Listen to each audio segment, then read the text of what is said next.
and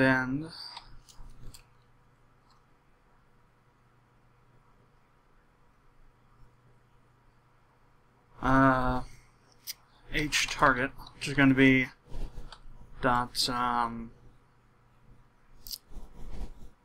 get name equals end player dot get name.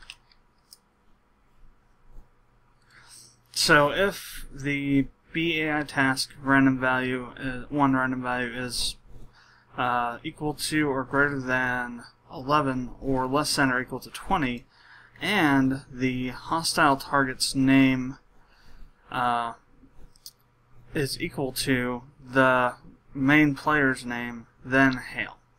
If the target is not the main player, if it's, for instance, a player wingman, then don't hail.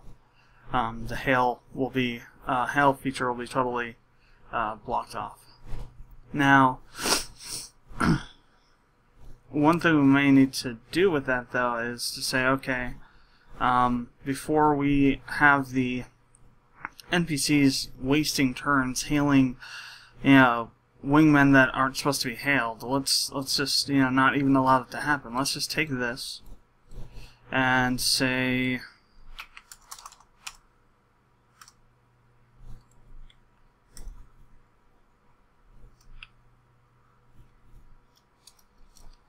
else if this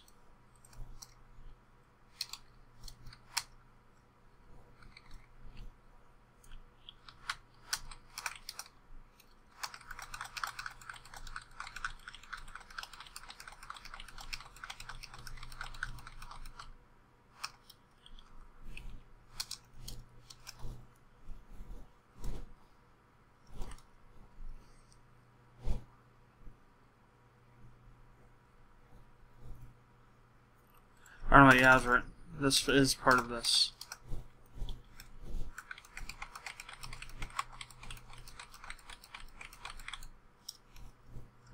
And that comes down here. Okay. So now what we've done is we've said now if this isn't true, it comes down to here. Now if the H target name is equal to the player name, then go down here and see if this is true. Now the problem still remains that it could still be, the values could still be in this range, and it won't be called, nothing will be called for that. So what we want to say is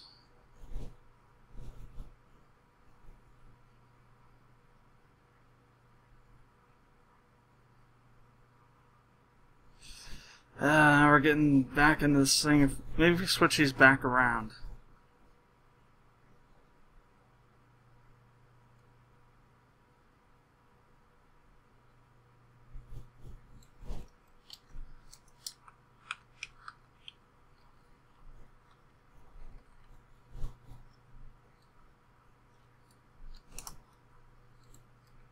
But we did need to do the double layered there, so either way, we still had to put this in. So it's good to get the formatting done for that. So if else, now we got to figure out what to do here. So if hostile target is not main player, figure out how to handle it so that the NPCs do not waste a turn.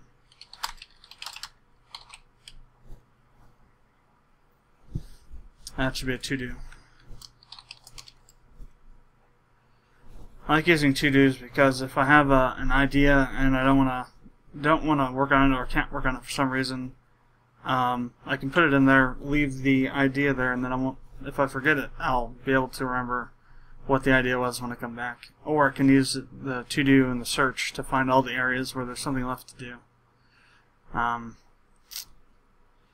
So it works really well in trying to get things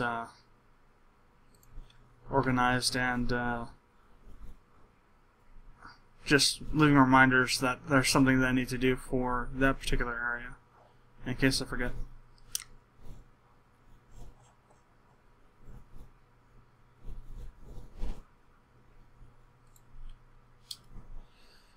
Alright, so stolen slavery. Before we got all sidetracked there. So we need to call mplayer.ship.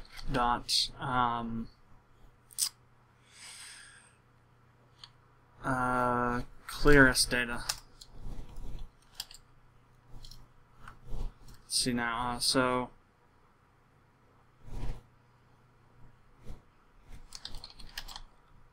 all ship data. mplayer.set status captured, we'll say.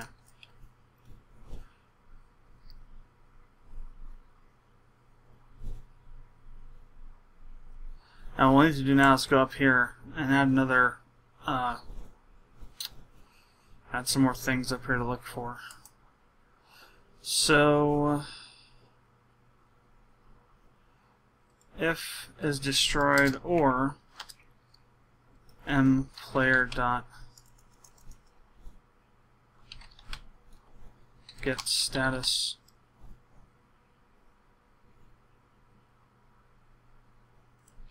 equals captured, then we're going to end the battle. Now we come down here to the end battle. If player did not escape, I'm going to do an and here.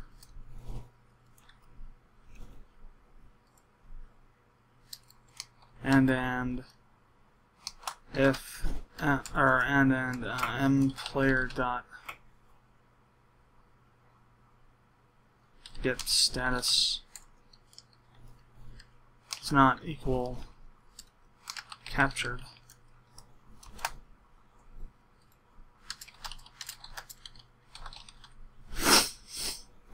So this will only execute if the player did not escape and the player wasn't captured. Or it shouldn't be an and, it should be an or. Because those won't be the same at the same time. So only an or. Don't have the double parentheses there. So if the player escaped, so if the player didn't escape and if the player's status is not captured, we continue with this.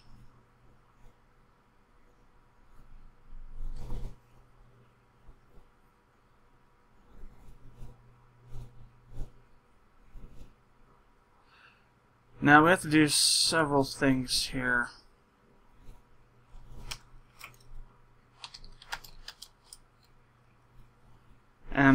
npc dot get status equals captured.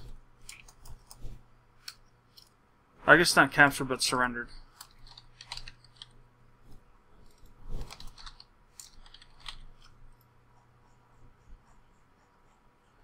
We'll keep it, and then it'll change from surrendered to captured later on, though. If the AI decides to keep you captive after you've surrendered.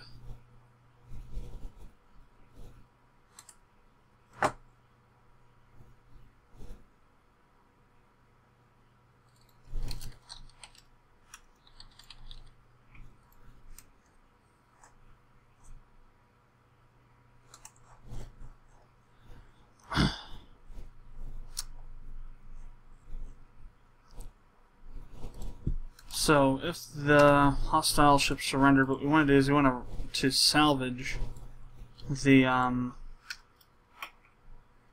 ship, and that's not going to be the same as what this is. It's going to have its own thing, because it'll be, when you salvage a ship that's not been destroyed, you'll actually get more resources like for instance, if they surrender and you decide to keep the ship and sell it off, you get it at the full price instead of just the bits here that you get when you use this when you pick up the scrap from a destroyed ship.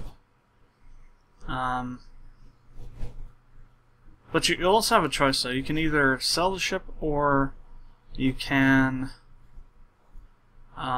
This will be later on. You'll be able to sell the ship or keep it. So I'll put a to-do here. Figure out how to differentiate from a captured ship and a captured but sold ship. That's just for future reference. What we'll do here now is we'll say this and then do a ×2. So what'll happen is you'll automatically just sell the ship if you decide once you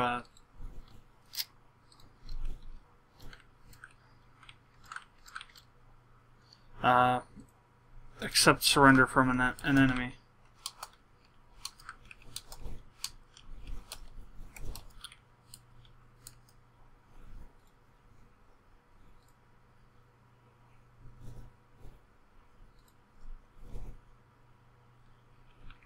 Oh, so one too many there. Alright.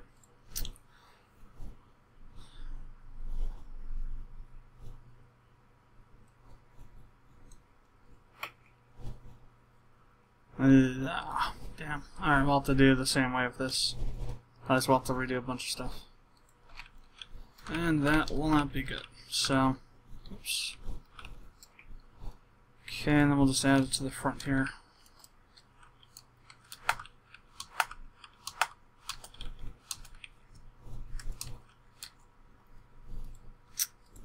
Again, this is going to be 2 times the scrap level. So, if you are playing on easy, for example, let's see if I can figure out where. So, if you're playing let's say you're playing on normal, which would be level 3. So, you get 75% of the scrap that you find. So what happens is you go through there and you do the values. So let's say you we're scrapping a ship, and let's just use one resource as an example. Let's say the ship would get you 20 lithium. So you want to find out what 25% of 25 is. So that minus 25, so 18 times -1.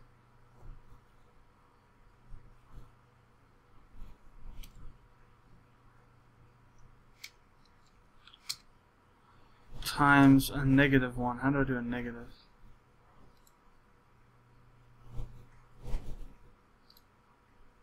God damn it. 18.75 is what it was, so. Now, when it comes back, you go ×2. So you get 37.5, or rather, it'll be rounded up, so 38 lithium from a ship that would give you 25 lithium on scrap if you were doing, normal difficulty and had decided to keep the ship, or decide to accept surrender and then sold the ship. So you get that much lithium, 38, from that sale. And that's kind of how it would work.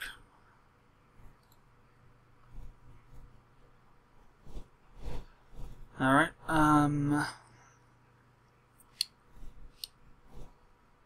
so we got that there, did that, surrendered, let's go back down.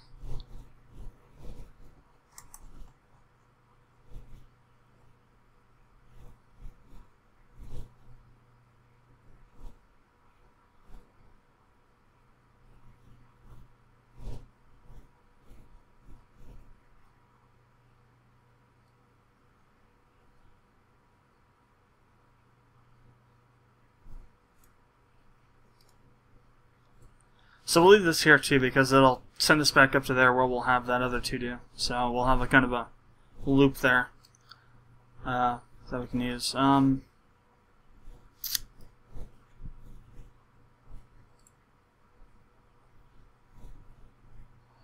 So now what we need to do is we need to use, so we're using 1 and 2, 2.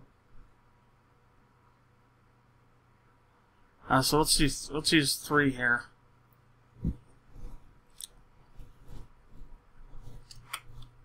B AI task 3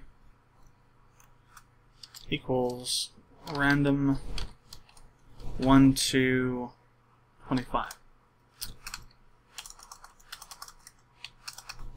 So if B AI task 3 equals or is greater than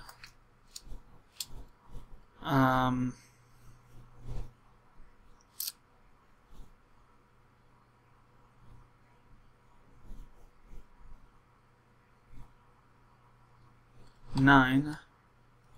Well, let's go 2. We're gonna have a interesting little thing here.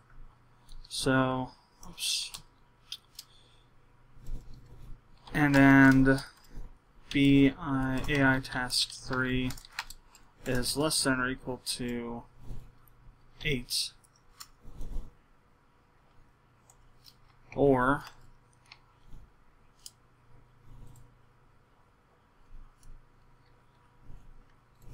I knew we were going to need another one in there.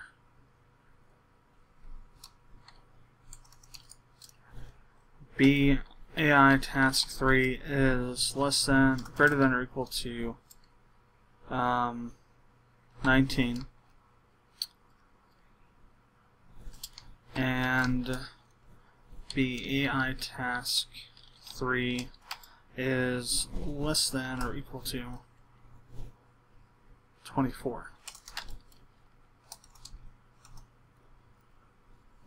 So if any of this stuff is true, or if either of these two are true, then the player only the player ship gets taken. So send to station.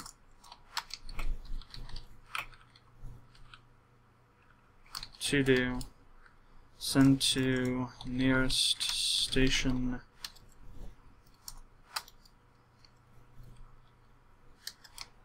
and give some resources. Else, if any of that's not true, in other words, if B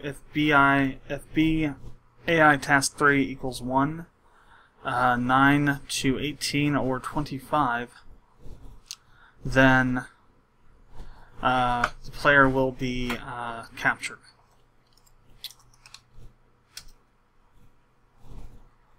mPlayer.set status to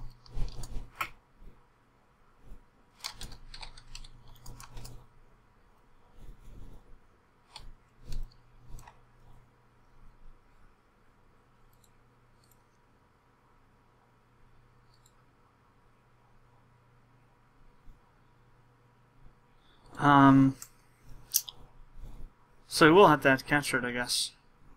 If we're captured, though, we won't do the end rewards. Well,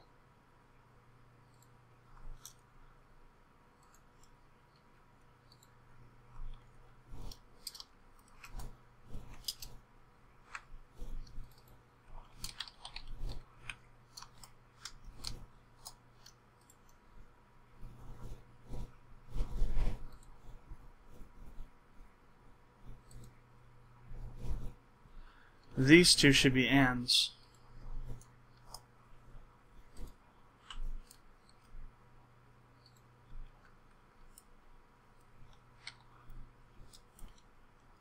Because we want to make sure that both of these are true.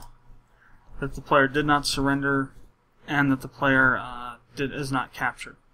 But that should only be,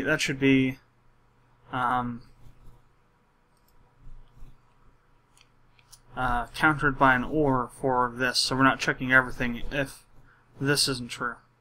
Or if this is true, we don't check everything else.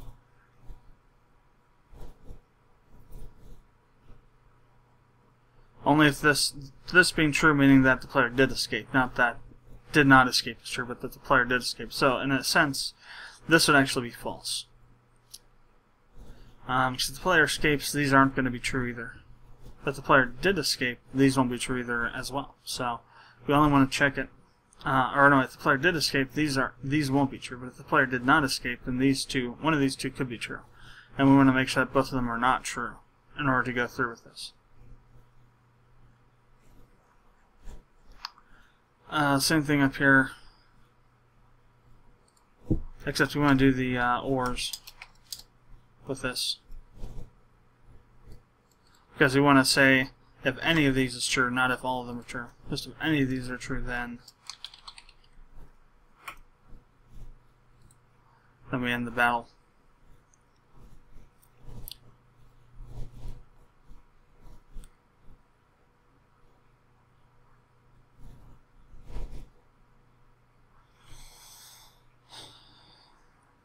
Okay.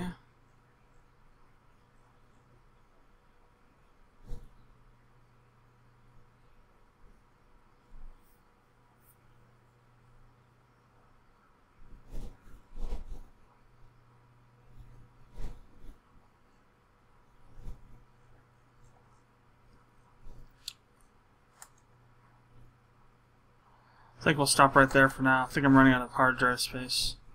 I didn't have that much to begin with. Just wanted to get in and do a little more coding. We did get quite a bit done. We made some changes, fixes, and such. So it wasn't too bad of a recording session. There will be one more recording session that I'll do before we end this 8th developers vlog. So until then, this is GOL, and I will see you later.